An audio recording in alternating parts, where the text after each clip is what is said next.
মাগো আজ যে লীলাটি আমরা আস্বাদন করব, লীলার বিষয়বস্তু হলো পুত্র রূপে ভগবান।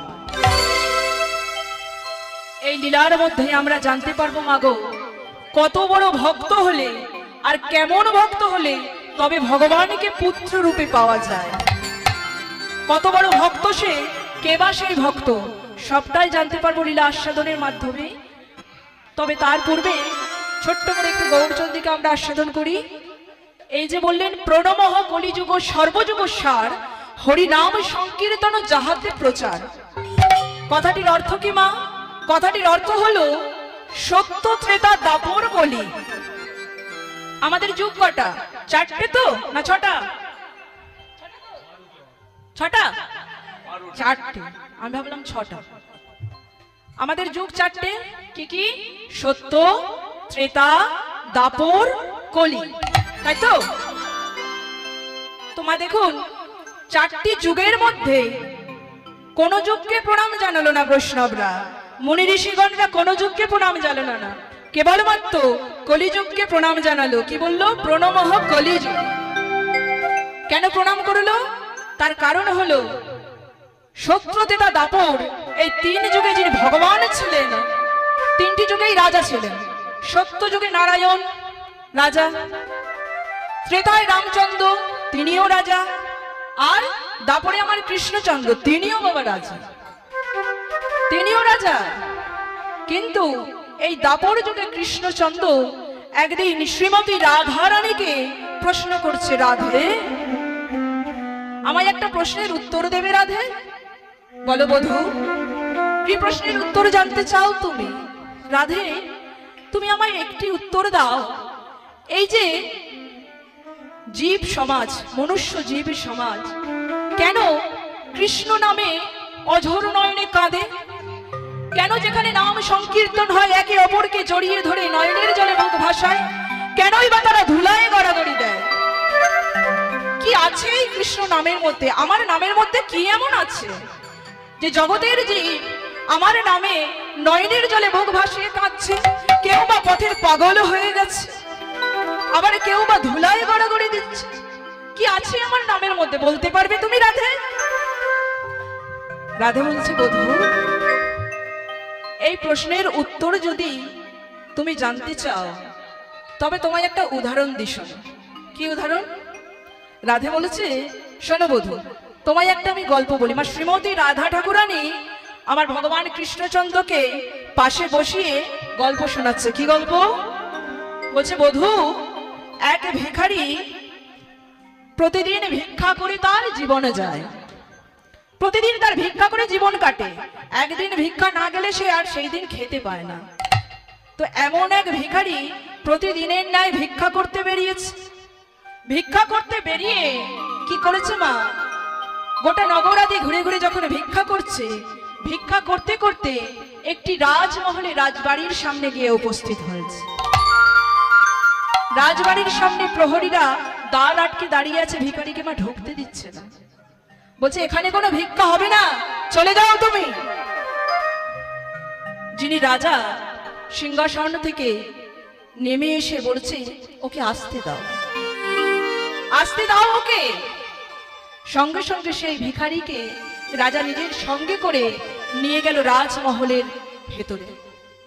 গিয়ে বলছে, ভিক্ষু আমি তোমায় একটা প্রশ্ন করব, সেই প্রশ্নের উত্তর যদি তুমি আমায় দিতে পারো, তুমি যা চাইবে আমি তোমায় তাই দেব।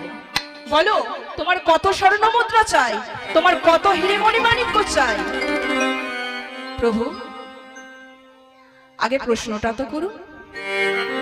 বলছে, ভিক্ষু তোমার কাছে আমার একটাই প্রশ্ন আছে। কি প্রশ্ন জানো?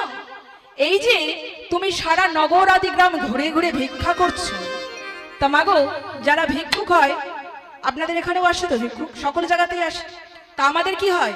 প্রত্যেক বাড়িতে কি এক ধরনের চাল থাকে? এক ধরনের চাল থাকে। কারো বাড়িতে বাসমতি, কারো বাড়িতে মিনিকেট, কারো বাড়িতে আবার রেশনের চাল, তাই তো? তা যার বাড়িতে যা চাল থাকে ভিখারিকে তাই দেয়া হয়। রাজা প্রশ্ন করছে, ভিখারি তুমি যে 5 বাড়ির চাল এক জায়গায় জড়ো করে নিয়েছো, তা তোমার ওই চাল যখন তুমি অন্ন সেবা করো, সেই অন্নের স্বাদটা কেমন লাগে? 5 মিশালি চালের যে অন্নটা তুমি রন্ধন করো, সেই রন্ধন করে যখন তুমি সেবা করো, তার স্বাদটা কেমন আমায় একটু বলতে পারবে? ভিক্ষুক বলছে, রাজামশাই, যদি অভয় দান বলতে পারি বলো, আমি তোমায় কিচ্ছু বলবো না, তুমি বলো, তুমি নির্দ্বিধায় আমায় বলো। বলছে, রাজামশাই, এই অন্নের স্বাদ যদি আপনি বুঝতে পারেন, যদি আপনি বুঝতে চান, তাহলে কিন্তু ওই রাজসিংহাসন থেকে নেমে আমার সাথে পথে পথে ঘুরে ঘুরে আপনাকেও ভিক্ষা করতে হবে। আর ভিক্ষা করে এনে আপনি নিজে যখন সেই চালের অন্ন রন্ধন করবেন, করে যখন সেবা করবেন, সেই দিন আপনি বুঝতে পারবেন যে এই 5 মিশালি চালের অন্নের স্বাদটা ঠিক কেমন। শ্রীকৃষ্ণ বলছে, রাধে, তুমি কি বলছো বলো তো, আমি তো কিছু বুঝতে পারছি না গো।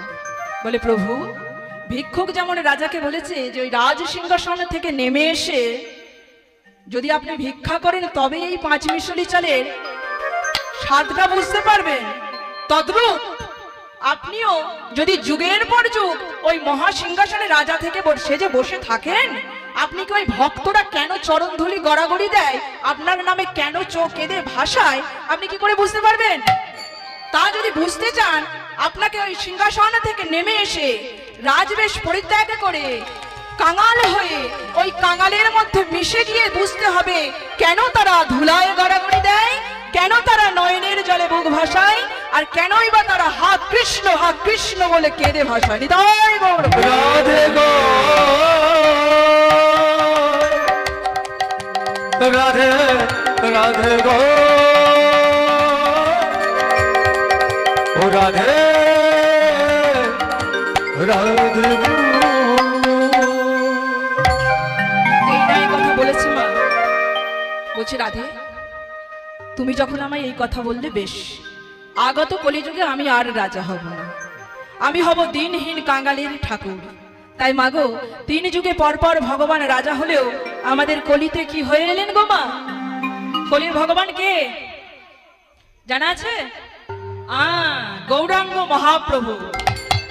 নদিয়ার বুকে শচী মাতার কোল আলো করে শচী গর্ভ সিন্ধু মাঝে জন্ম নিলেন আমার গৌরাঙ্গ মহাপ্রভু গৌর সুন্দর, আমাদের কলির ভগবান। নিতাই গৌর হরি বল। তো মাগো, এই যে গৌরাঙ্গ মহাপ্রভু নদিয়ার বুকে এলেন, শুধু তিনি এসে যে মাতৃকোলে বসে রইলেন তা না, ওই যে রাধারানীকে কথা দিয়ে এসেছে যে জীবের দাঁড়ে দাঁড়িয়ে আমি গিয়ে দেখবো তারা কেন কাঁদে, কিসের জন্য এলেন? আমাদের মতো কলিহত জীবকে উদ্ধার করবে বলে আমার গৌরাঙ্গ মহাপ্রভু সুন্দর নদিয়ার বুকে এলেন। এসে আমাদের মতো কলিহত জীবকে উদ্ধার করার জন্য জীবের দাঁড়ে দাঁড়ে গিয়ে মহাপ্রভু আমার কি করলেন গো মা? মহামন্ত্র নাম বিললেন।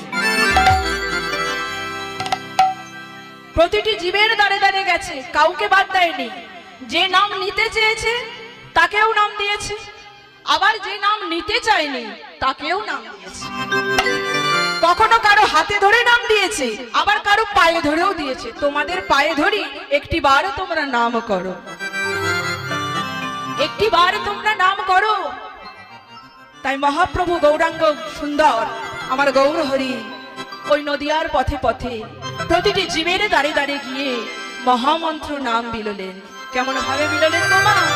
শাস্ত্রে বললেন, দূরমতিয়তি পতিত পাষণ্ডী। মাগো কি করলো? মহামন্ত্র নাম নিয়ে যেসে জীবের দাঁড়ে দাঁড়ে নাম দিল। শুধু নাম দিল না, নাম দেওয়ার পর মহাপ্রভু কি বলল?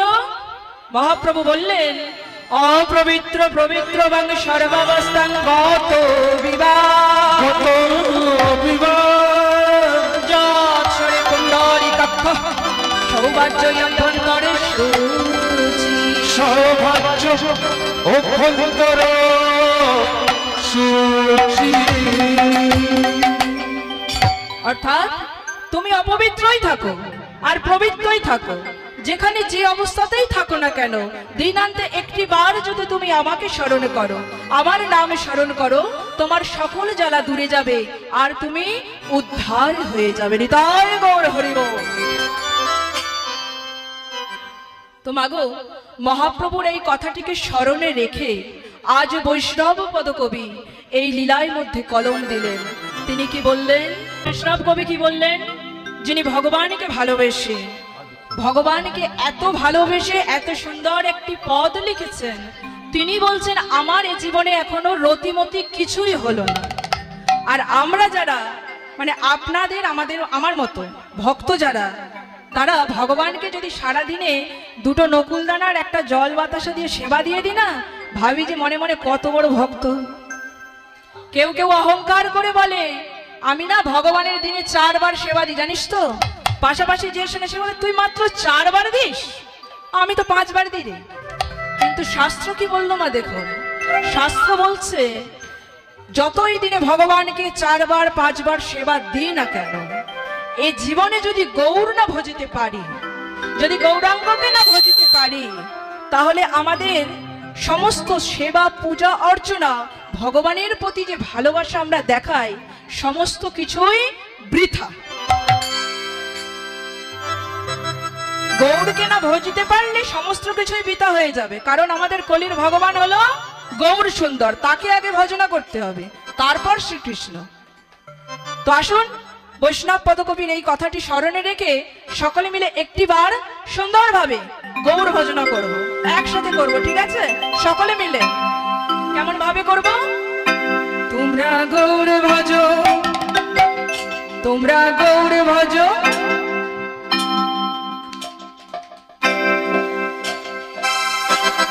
সুন্দরভাবে গৌর ভজনা করলেন সবাই একসাথে, খুব ভালো লেগেছে আমার, সুন্দরভাবে।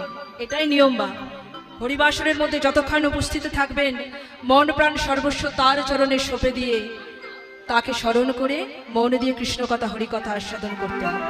বাড়িতে গেলেই তো যে যার কাজে মত্ত হয়ে যাবে, তাই তো? তো মাগো, এতক্ষণ আমরা গৌরচন্দ্রিকা আস্বাদন করলাম, গৌর কথা আস্বাদন করলাম, এরপরেও আমরা গৌর কথাই আস্বাদন করব। যেহেতু এটি গৌর লীলা, তাই গৌর সুন্দরকে আরো ভালো করে জানতে হলে এখানে বসে থেকে জানলে হবে না। কোথায় যেতে হবে? নদিয়া নবদ্বীপ যেতে হবে। যাবেন নাকি কেউ নদিয়া নবদ্বীপ? কই হাত তুলুন, কে কে যাবেন? কই সবাই হাত তো ওঠেনি। এইদিকের মাগুলো বোধহয় যাবে না। যাবেন না? বড় করে হাত তুলতে হবে তো, দুটো হাত এইভাবে, এইভাবে হাত তুলতে হবে সবাই। ওই বাবাটা মনে হচ্ছে যাবে না। সবাই যাবেন? ওই বাবাগুলো মনে হচ্ছে যাবে না। ওই বাবাগুলো যাবেন না? নবদ্বীপ যাবেন না? যাবেন তো? দুটি বাহু তুলুন, বাহু নামালে হবে না, বাহু তুলতে হবে। এখান থেকে এতজনের বাসের টিকিট আমি কাটতে পারবো না, মনে মনে যেতে হবে। আর এটা হলো গাড়ি, ঠিক আছে? এটা হলো গাড়ি, তাই সবাই বাহু দুটো তুলে রাখুন। এইভাবে আমরা করে তালি দিয়ে নদিয়া নবদ্বীপে পৌঁছে যাব। আর নবদ্বীপে গিয়ে আমরা দর্শন করব আমার গৌর সুন্দরের কেমন রূপ, কেমন তার বেশ ধারা, আর কোথায় সে নেচে বেড়ায়। কোথায় এলাম? কোথায় এলাম? আরে বলবেন তো কোথায় যাওয়ার জন্য বাসে উঠেছিলাম, তা বলতে হবে তো। সকালে মিলে কোথায় এলাম? নবদ্বীপে চলে এলাম। তো মাগো, নবদ্বীপে নবদ্বীপ চন্দ্র আমার গৌরী সুন্দর মাত্র 24 বছর বয়সে সন্ন্যাসী হলেন। মাত্র 24 বছর বয়সে সন্ন্যাসী হয়ে বিদ্যাভাসে দিগ্বিজয়ী পণ্ডিত হলেন।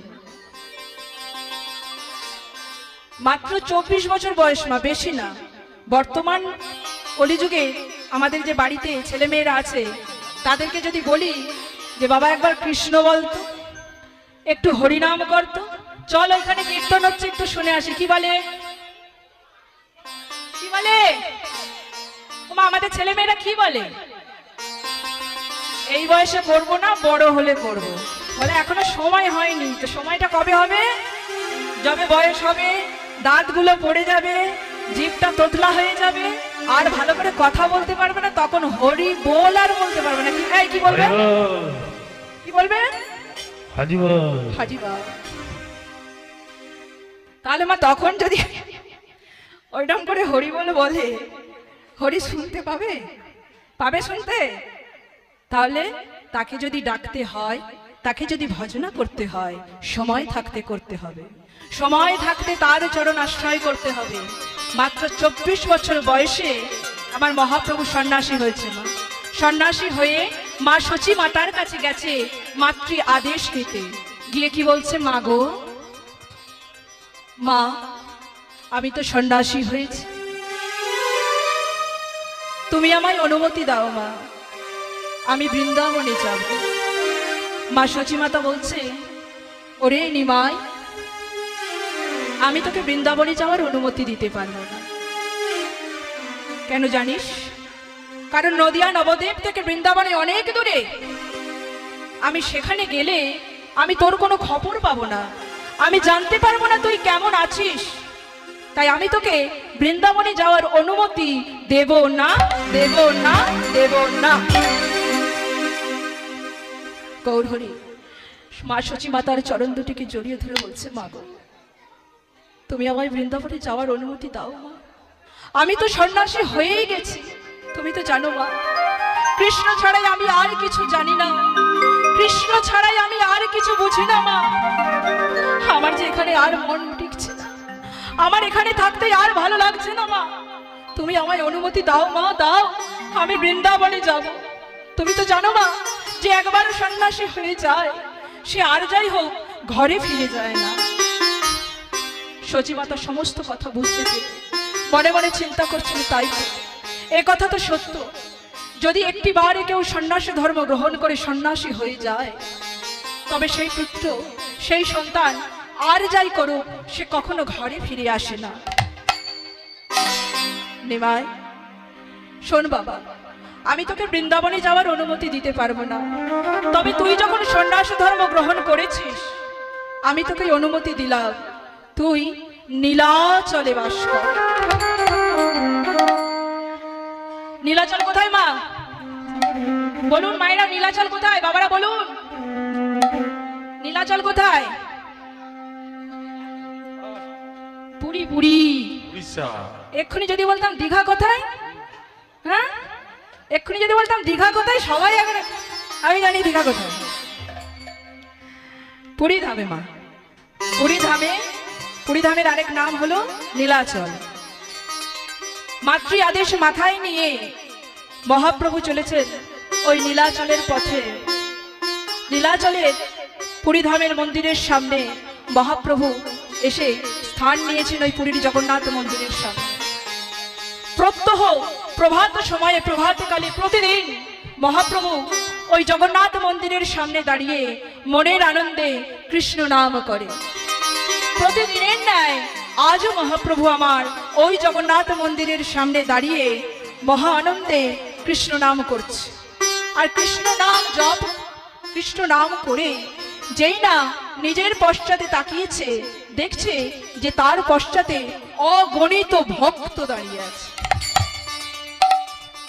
মহাপ্রভু ধীরে ধীরে সেই ভক্তের মাঝে গিয়ে বলছে, ভক্তগণ, এত প্রভাতকালে তোমরা এসেছো জগন্নাথ দর্শন করার জন্য? ভক্তগণ বলেছে, দয়াময়, আমরা এসেছি জগন্নাথ দর্শন করার জন্য, তবে কি জানো প্রভু, তুমি যে জগন্নাথ দর্শন করছো সে হলো অচল জগন্নাথ, আর আমরা যে জগন্নাথ দর্শন করছি সে হলো সচল জগন্নাথ। হৃদয় গৌর হরি বল। ভক্তগণ, আজ এই প্রভাত সময়ে তোমরা যখন সকলেই আমার কাছে এসেছো, আমার মনে এক বাসনা জেগেছে। কি বাসনা প্রভু?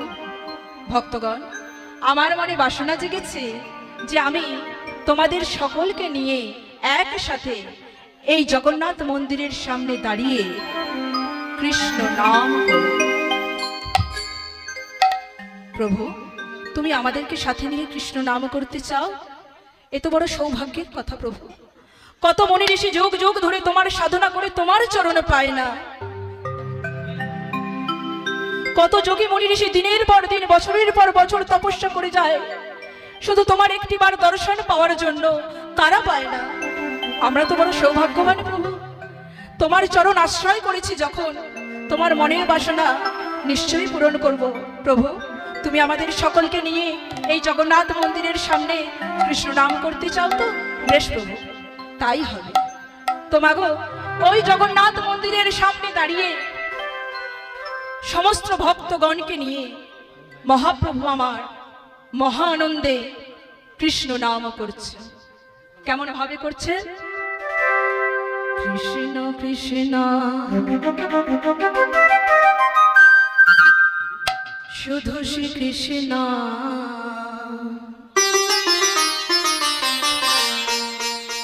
কৃষ্ণ বিনা কিছু না,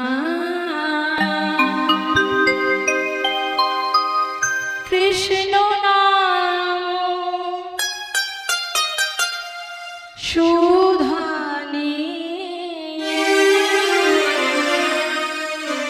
কৃষ্ণেরই গান গায়, কৃষ্ণেরই গান গায়। কৃষ্ণ কৃষ্ণ শুধু শ্রী কৃষ্ণ, কৃষ্ণ বিনা কিছু নাই, কৃষ্ণ নাম সুধানি, কৃষ্ণের গান গায়, কৃষ্ণের গান গায়। কৃষ্ণ কৃষ্ণ শুধু শ্রী কৃষ্ণ, কৃষ্ণ বিনা কিছু না, কৃষ্ণ নাম সুধানি, কৃষ্ণেরই গান গায়, কৃষ্ণেরই গান গায়। কৃষ্ণ কৃষ্ণ শুধু শ্রী কৃষ্ণ, কৃষ্ণ বিনা কিছু নাই, কৃষ্ণ নাম সুধানি, কৃষ্ণের গান গায়, কৃষ্ণের গান গায়।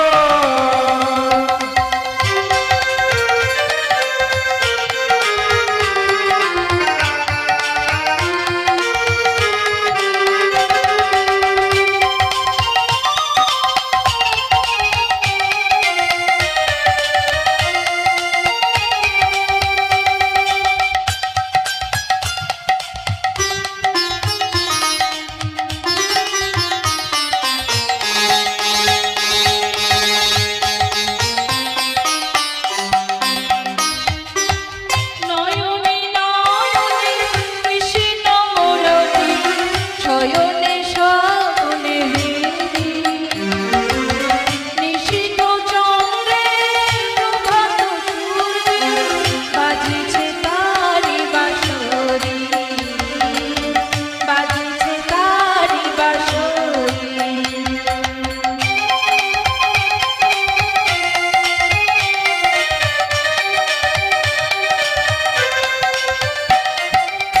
নয়নে নয়নে কৃষ্ণ শিমুরতি, শয়নে স্বপ্নে নিশীথ চন্দ্রে প্রভাত সূর্যে বাজিছে তারি বাঁশরি, বাজিছে তারি বাঁশরি। কৃষ্ণ কৃষ্ণ শুধু শ্রী কৃষ্ণ, কৃষ্ণ বিনা কিছু না,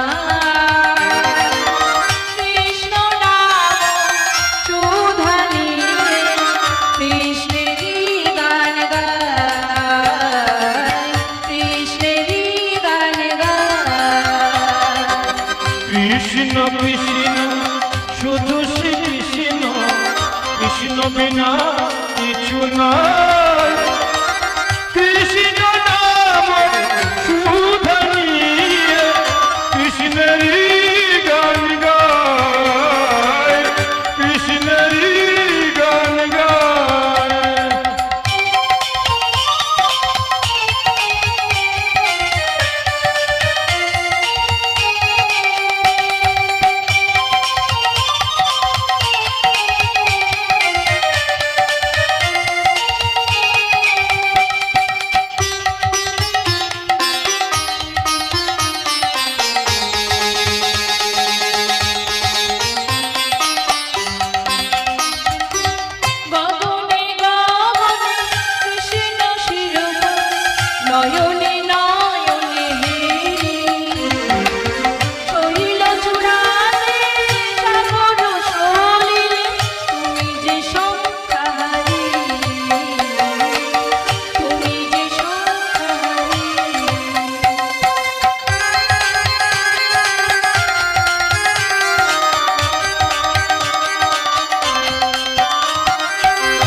গগনে গগনে কৃষ্ণ শিরূপ নয়নে নয়নে হেরি শৈল চূড়াতে সাগর শরীরে তুমি যে শঙ্কা